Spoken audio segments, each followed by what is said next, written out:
Coming up on today's show, we have a loaded show with roster moves being made, injury news to get to, and then I want to talk about Joe Flacco. He spoke to the media today, and I had some pretty big takeaways coming out of his press conference. Now, before we get to all that good stuff, quick self plug here. Yesterday on the channel, I got to dunk Steelers Talk host Jack Sperry in a Gatorade bath because it was his bright idea to bet a Gatorade bath on week 11. So go check that out. It's a short over on the channel. I'm sure you'll get a big kick out of it. Now, let's jump into the Cleveland Browns report.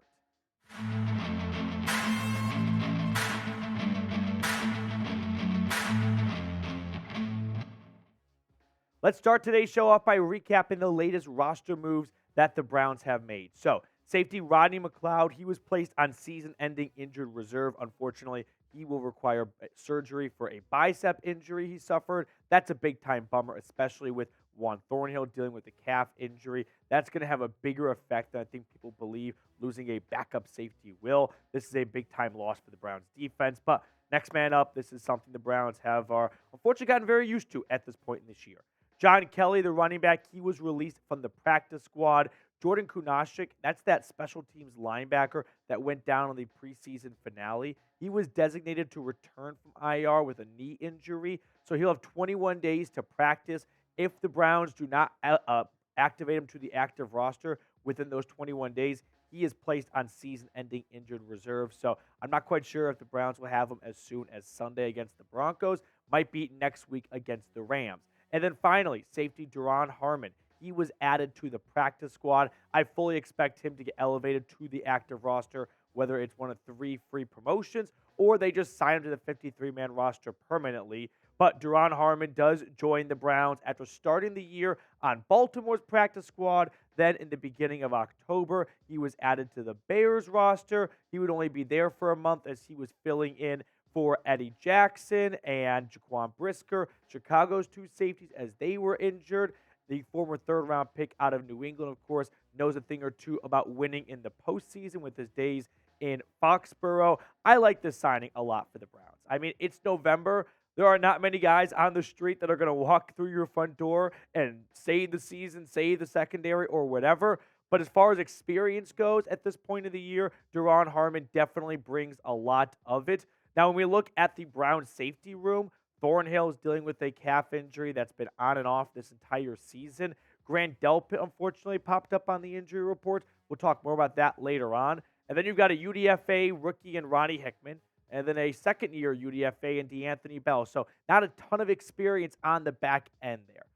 It's pretty obvious that safety is a huge position of need for the Browns right now with all the injuries going on.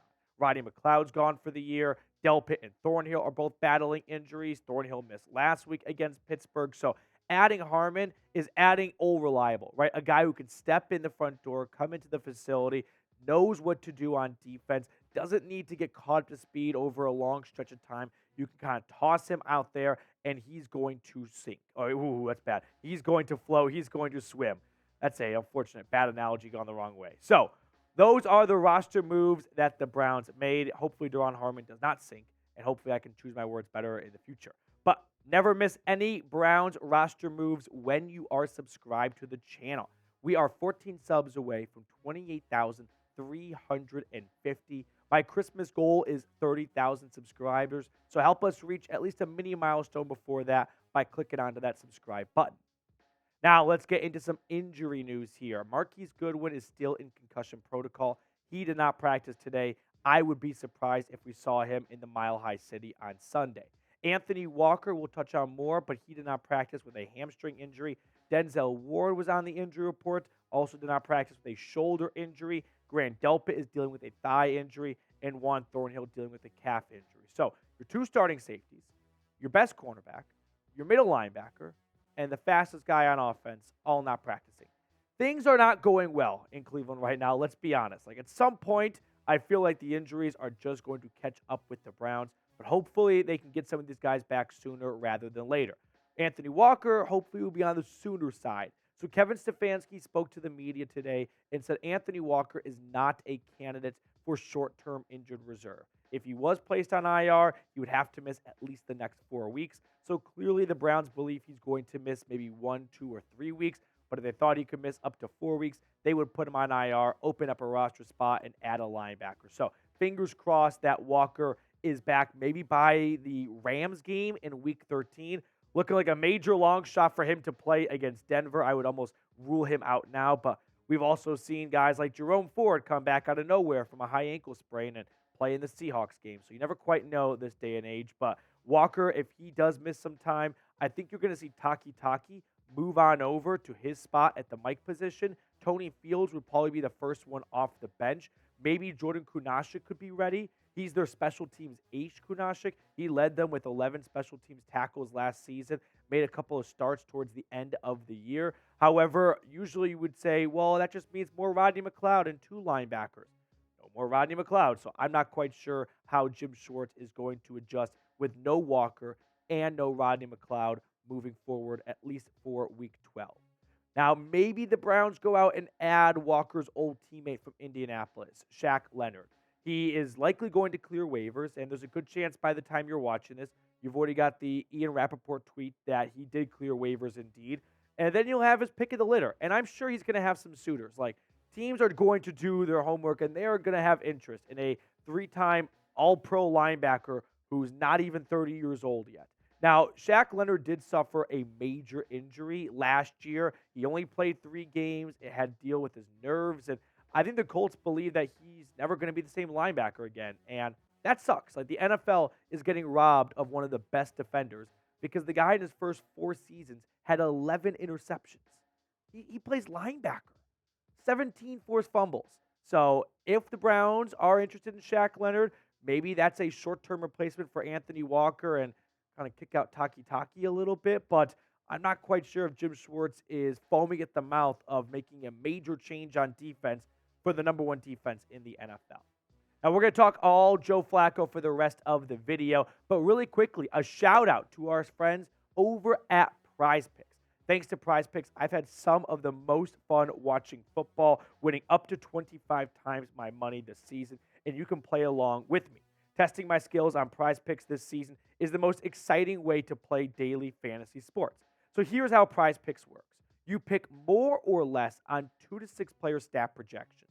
So take Turkey Day, for example. I'm taking the more on Christian McCaffrey, just half a yard. Just need 1 yard, and then we're good. I'm taking the more on Jahmyr Gibbs, his rushing and receiving yards combined. And I figure let's just go for a whole trifecta for all 3 running backs. I'll take the more on Tony Pollard's rushing yards as well. And then Brandon Ayuk and DK Metcalf combining for at least 1 touchdown. That seemed like a pretty good idea. So I took the more on all 4 of those. Go to prizepicks.com/CLNS and use code CLNS for a first deposit match up to $100. The link for that is in the comments and description of today's video. Prize Picks, daily fantasy sports made easy. Let's talk about Joe Flacco, Stavros' favorite. So a couple of notes I had written down. One, Joe Flacco is going to wear number 15, so don't be surprised if you see number 15 come on the field at some point. But Flacco spoke to the media today, and I thought he had some pretty interesting things to share. So a couple things I wrote down that I want to share with you guys here. Flacco did not sound like a guy who was here to be a mentor, right? Who was here to hold a clipboard and help get DTR ready. Like, he's going to be a team-first guy, but if you expected Joe Flacco to come to Cleveland and to serve as a mentor for Dorian Thompson-Robinson, you are mistaken. Joe Flacco has a little bit of cockiness to him. He's got some swagger to him. He's got some BDE to him, and he is here to play. That really jumped out to me because there are a lot of people who are like, good, add Flacco, good veteran leadership, help DTR in the quarterback room. No, Flacco is here to play, meaning Flacco is going to push for the starting job, and we could see a change sooner rather than later. Flacco, like I said, when it comes to his swaggerness, he was like, I should have been signed months ago. So he has been waiting. He has been ready. He talked about how the workout with the Browns was the most important workout of his NFL career, the one he prepared for the most, and he made sure it was the best one ever. Now, the elephant in the room is it's Joe freaking Flacco, right? It's the Ravens quarterback, the guy that tormented the Browns for years and years and years and years. And they asked him, how weird is it for you to play for the Browns now? I think he gave a pretty good answer. And that was hey, the Ravens were 5 years ago. That was a long time ago for him. He has played a lot of different football since then. He played for the Broncos. He played for the Jets. He's been on the Eagles. So I think the Ravens' Joe Flacco is somewhat firmly behind him at this point, where he's not coming in here thinking like, I'm Joe Flacco, the Ravens quarterback.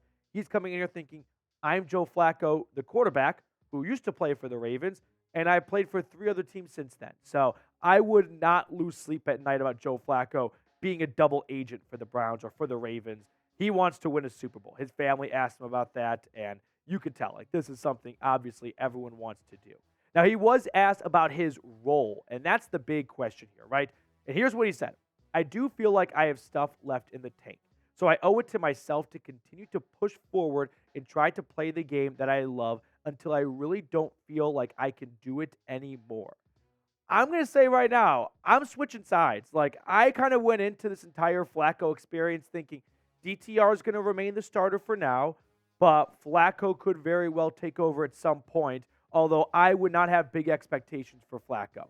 And then I talked to my old neighbor, Nick. Producer Coop knows Nick very well, and he's a big Ravens fan, and he kind of swung me to the other side of, like, if you want a guy to lead a defense to a Super Bowl, that's Joe Flacco. Like, that's literally what they did in 2012, and you know what? Yeah, like, I'm thinking the Browns really want to waste the second half of the year figuring out if Dorian Thompson-Robinson, the rookie, can maybe take him to the postseason? Or do they want to go with the guy who's got 16 years of experience, a Super Bowl ring on his finger, and an MVP to go along with it? I think I would lean towards that guy, don't you think? So my prediction is this. Flacco's going to play versus the Rams. I'm not quite sure if he will start in LA, if he will come in at halftime, but ultimately, I think we will see a change at the quarterback position by Week 13. Because DTR in Week 11 against Pittsburgh did just enough, but that's going to catch up to you if you do the bare minimum, right? He got the Browns into field goal range when it mattered most, and it was awesome. It was electric. But P.J. Walker also did just enough, right? He did just enough against the 49ers, just enough against the Colts. And don't we all agree that that was not great quarterback play out of Walker? So I don't think it's fair to let DTR go by doing just enough. But when Walker did just enough, we all wanted a change at quarterback. So if DTR is going to barely get by and the Browns are going to eke out these very close, low-scoring wins, then you should probably look to change the quarterback at some point because you cannot keep that up when you get into the postseason. So Joe Flacco last year for the Jets, 1,000 yards, 5 touchdowns. We all know what happened in Week 2, over 300 yards and 4 touchdowns, and the most incredible comeback win probably in Jets history, just given the parameters and the ESPN win percentage. But Flacco, since he left the Ravens in 2018, here are his numbers between Denver and New York: 4,000 yards and 17 starts. I mean, you can kind of look at this over the entire season, right? He went 3-14, so played 17 games. 4,000 yards, 20 touchdowns, 11 interceptions. Are those the best numbers we've ever seen? Of course not. But for November, when you're on to your potential 4th starting quarterback of the year, beggars can't be choosers, and you're not going to find a better option out there right now. So I'm on board with Joe Flacco. Like, probably not a great idea to have him start in his first week of practice. He's going to take a little bit more time to pick up the playbook and really know what the routes are and what the Browns' scheme is and what they try to do offensively. But come Week 13 against the Rams, he will have been with this team for 2 weeks at that point. If things don't go well in Denver, on the road, a really good Broncos defense who is taking the ball away at an insane level, maybe a change is needed for Week 13 for the end of that road trip. So ultimately, who do you think should be the quarterback, DTR or Joe Flacco? Let me know down in the comment section. I just think that there should be a very, very short leash on Dorian Thompson-Robinson. And if the circumstances were different, right? If the Browns didn't have Deshaun Watson and it's a 3-7 team, sure. Let DTR play out the rest of the year. See what you have in the young quarterback. Something we have done for a long time with a lot of young quarterbacks. But this is a 7-3 team. The number 1 defense in the NFL. The number 1 kicker in the NFL this season. You just don't get number 1 defenses and special teams coexisting on the same team every single year. You have to capitalize on those opportunities. And I do not want to see the Browns just fumble this great opportunity by waiting to see what they have in DTR, letting him play 4 weeks or so and going, yeah, after a month, I think we can all say he is not ready to be a starting NFL quarterback. Maybe in the future he will be, But right now is not the time for him. So I do not want to see this Browns season go down the drain because Cleveland was a little bit too hesitant to move on from DTR to Flacco. I would say if things aren't going well after Denver, you can either start Flacco or give DTR the first half in LA and then quickly make an adjustment and make a change. But I do not want to see the Browns go 1, 2, 3, 4 weeks with DTR and him throwing for 170 yards and 1 interception and deciding, well, we just want to give him another week. We want to give him another chance. No, this is not a season to mess around. You are running out of time. Before we get on out of here, I do want to show some love, though, to our Week 11 Watch Party heroes. The MVP, the biggest super chat we had was from Tim Green, the Green Dynasty, if you will. This is a family that comes in every single Sunday expecting excellence and getting excellence. To Tim Green and the entire Green family, thank you guys for all of your continued support. Mike Dibble, as always, coming in at the top of the leaderboard in all-pro selection for Dibs. Mike Dibble is having a season that we've never seen before. I mean, when you really look at the numbers right now, Dibble's putting up like LT numbers from his 20-plus touchdown season. Salute to you, Dibble.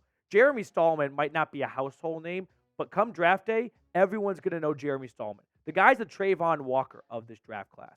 When we get towards April, anyone and everyone's going to have their eyes on Jeremy Stallman. He did incredible stuff in Week 11. The game ball goes to Jacob Kistner. If you want a locker room guy, it's Jacob Kistner. If you want a culture enforcer and installer, it's Jacob Kistner. Everyone can learn a thing or two from Jacob Kistner. And finally, our sleeper is Tyler Bowman. Didn't have any tape on this guy. Guy came out of nowhere, just popped up on the radar, and then he became a force to reckon with. So, Tyler, thank you so much for all of your support. And to everyone who likes, comments, shares, super chats, and just partakes in our watch parties, thank you all so much. We will see you on Sunday for what I'm dubbing the PD Bowl.